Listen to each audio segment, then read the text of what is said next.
Welcome to the Idaho Business Podcast, where we talk with local entrepreneurs, share motivation, network with one another, and pick up a tip or two on how not to burn your business to the ground. I'm your host, Spencer Ward.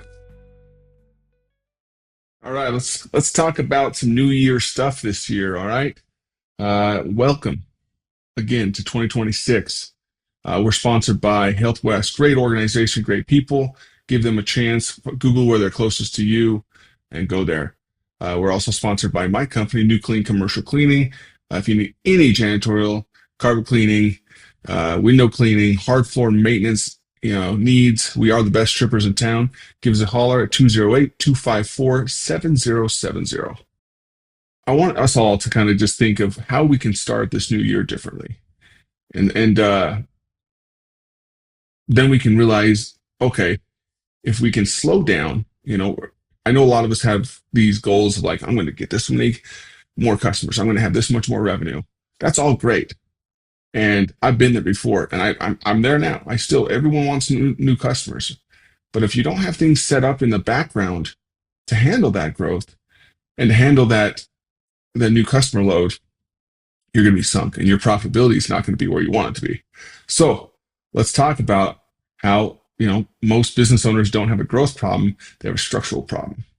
Okay. And if you're the person who puts out every fire, you make every decision, every handoff, you don't own a business, you own a job.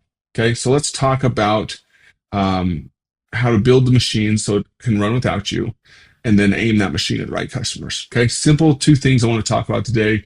I know I promised about having some loan officers here to talk about the underwriting and what they look for, and I'm trying to line that up. End of year things. Bankers were real busy with different audits and stuff they have to go through. So I'm not forgetting that topic. So let's get to it, guys and gals. Let's talk about just building the machine. So let's start here. Okay. Every position needs a clearly defined SOP. Okay. And I'm telling you, if it's not clearly defined, you're going to have some issues. Okay. And I want to sidestep just a second. Number one, if you haven't had time to sit down with your bookkeeper or accountant, tie them to a chair. Don't do anything else in your business until you have clean books, meaning clean P&Ls, classified so you actually know what they are. It's not like code number 547-8. You need to say, this is for professional services. This is for supplies. This is for office supplies. This is for this. You need to be able to clearly define on your P&L what it means, and so you understand what those expenses are going out for. And same goes for the P&L. Your balance sheet. If you don't have a sound balance sheet that's clearly defined with all your debts, assets, and liabilities listed, do not do anything else. Okay. So let's step back into the SOP process, because this process goes after you have your books set up. Okay. So this SOP, we've talked about this so many times before, guys, but let's really get into detail now. It's not just a job description. It's not a tribal knowledge or they'll figure it out situation. It's real SOP answers this question. Okay. SOP. Standard operating procedures. Okay. If someone with zero experience walked in tomorrow, they could reasonably do this job. Okay. If the answer is no, you're still the system. Excuse me. The goal of an SOP is simple: remove you from daily decisions, create consistency, protect the business from turnover. Michael Gerber, the author of the E-Myth, said it perfectly. He says, systems run the business, people run the systems. Here's the standard I want you to build. If someone quits, gets sick, gets hit by a bus, or wins the lottery and disappears tomorrow, the business still runs. And I know many of you are thinking, there's no way. There's no way I can teach someone to do what I do. I know all this stuff. I'm so important. Great. You know everything. But again, you've probably heard the same analogy over and over again. If they've been able to take a human heart out of a body and put it into another body successfully and let that person live with that new heart, and hand that knowledge and technology and technique down from pretty much decades. I'm thinking, correct me if I'm wrong, I'm not a doctor, but I'm guessing this is at least in the 1960s. This has been happening. So that's successfully been happening. It's and not the original doctor is still doing every heart surgery. That tells you any job you have can be handed down and be taught to another person. Okay, and you're thinking, well, if I so much training, so much work, it's not as bad as you think if you have a good SOP. SOP is going to help them understand, like, oh, I can do this work. I can do this. I just need a little bit of clarity here and there. And that's not hard. Okay. And there's always going to be questions that way. So for a quick example, everyone is going to identify with this example. Maybe let's do an office manager SOP here. Okay. Let's just talk about office managers, things that they come up against. So let's say if a garnishment comes in, I'm sure you've all dealt with those. Okay. A garnishment from one of your employees comes in, it has to be deducted from their payroll. From their paycheck. And this is what you do. So this is literally this is an SOP that labels everything this office manager does, and you can do it in order. I'm probably going out of order right now, but if a garnishment comes in, here's exactly what to check. Number one, who to notify. Number two, where to log it. Number three, what's the deadline? Okay, those type of things help so much because they need to know. Okay, if you're using QuickBooks, this is how I input it into QuickBooks. This is how the garnishment, as we pay it, we know the amount of money is going down. All that kind of stuff is so important. So it's not just like, yeah, you're in charge of garnishments, so figure that out. No, it's literally, if this happens, then you do this. If that happens, then you do that. Okay. So let's go to unemployment claim comes in. Number one would be how to verify facts, how to respond, what documentation is to attach when the owner doesn't need to be involved. So this is exactly what you need to do with every situation with an office manager. So payroll issues, vendor invoice, compliance notices. You do the same thing with all those different things. And so this office manager is just like reading this and thinking, holy smokes, this is super detailed. I can do this. Yeah, I'm going to need to know, what's my, how to log in or do some certain things. And you can even get even more detailed. And so the amount of questions is so limited by the time they get done reading it. You can do all that. Okay. Start with a version 1. And the version 1 might be kind of crappy. It's okay. You're just starting. Let it be that way. And then have your current office manager, help you create this SOP. That's easy. And help them understand, like, hey, we're not replacing you. Because the first thing they're going to think is, oh, you're firing me? What's going on? No, we're preparing our entire business for the bus test. If you get hit by a bus or win the lottery and you're gone the next day, I need to know that this company and this position can continue to run without me stepping in wherever I'm at in the business and stopping everything I need to be doing to do this. This is the reason why we're doing this. No other reason than that.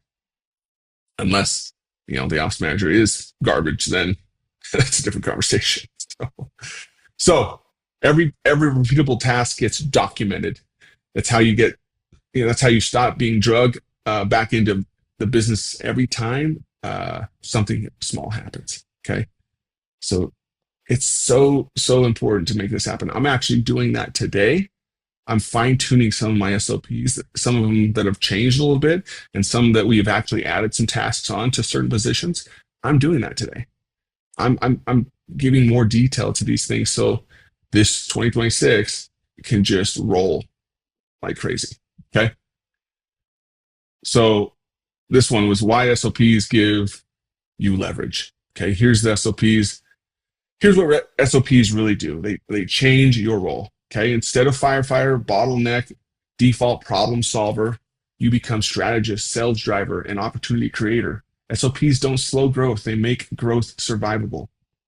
Just like I got done saying, you have to have this kind of stuff in place or you can't grow the way you want to. We all have aspirations of being this huge company and being able to build this juggernaut. And that's great. That's great. Everyone should have that desire, but you got to have these systems in place first. Okay.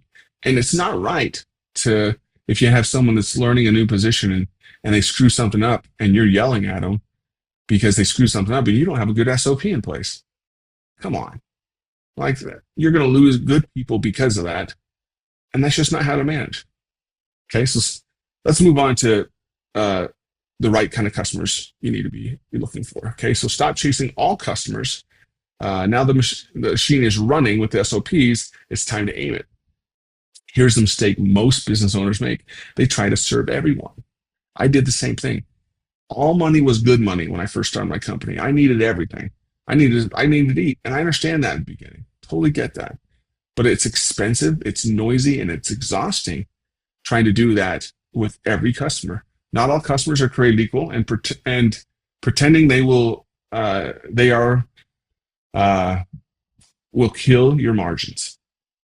Okay, so don't pretend that they're all created equal because it will kill your margins. You need a niche.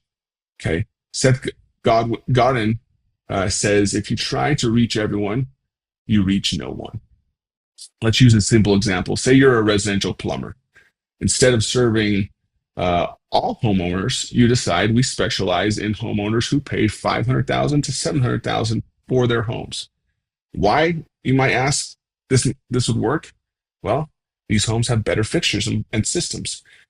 These owners value reliability over cheap. They care about cleanliness, professionalism, and trust. This is just a couple examples. I'm not a plumber. I'm just spitballing here, but you understand some of them have just certain problems that people, that's paid less or more for their homes don't. Okay.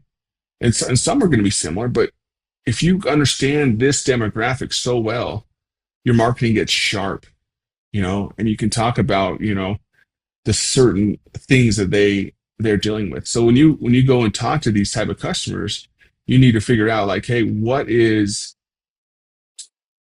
the things, like the pain points they are saying, like verbatim.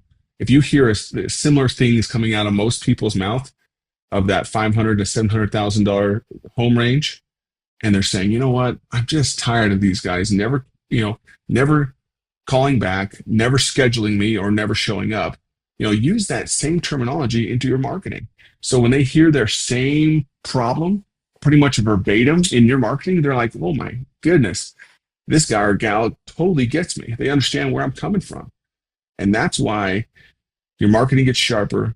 You pay less for marketing, and this will keep you going. So Peter Drucker said, the aim of marketing is to know and understand the customer so well that the service fits and sells itself.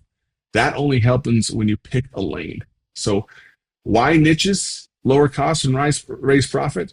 Okay, we already kind of talked about this a little bit. When your niche is clear, marketing spend drops. Okay, conversion rates continue to increase.